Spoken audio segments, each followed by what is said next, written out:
Hello, YouTubers. I wanted to tell you about one of my cooking disasters. Now, ever since I was fairly young, I loved to bake. And bake cookies, cakes, pies, and I loved to do it. My grandmother taught me. She loved doing bake sales and bazaars at church, and so she was always baking. Well, it was my brother-in-law's 12th birthday, and this before he was my brother-in-law.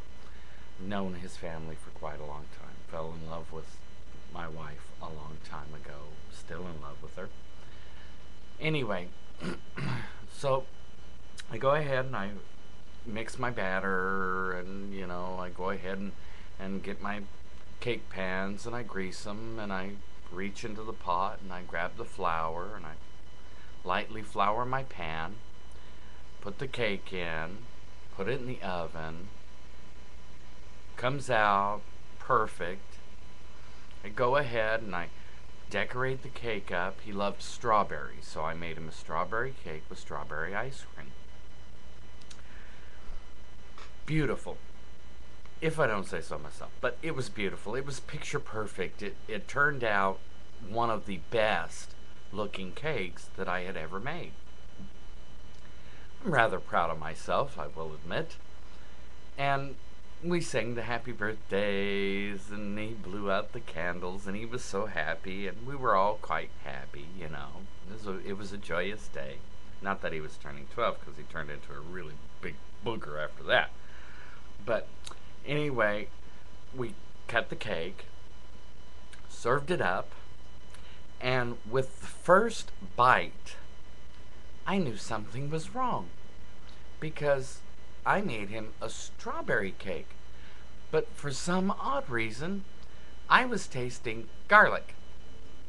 Lots and lots of garlic. And I'm thinking, well, maybe it's a fluke. Maybe, it's in my head. And I start looking around at everybody at the little birthday party, and I kind of noticed them having some strange faces. Well, it turns out, unbeknownst to me, that someone had taken the flour, the extra flour, we had made fried chicken, and they took that extra flour and put it back into the flour container.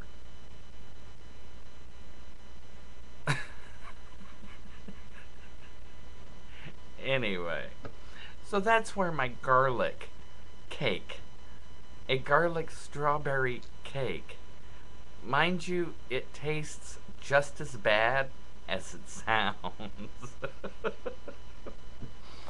Anyway, there's one of my really horrible cooking stories. I'm sure if I think hard enough, I'll remember a few others. But anyway, I thought you might like to hear that story. Thank you for my subscribers, and thank you all for comments. Not that you seem to majorly comment, but still, I like what I get. Anyway, have a good day. Have a good Memorial Day for those of you who are in the U.S. And let's remember our troops out there fighting. And let's remember the ones who are lost. God bless them. And have a good day.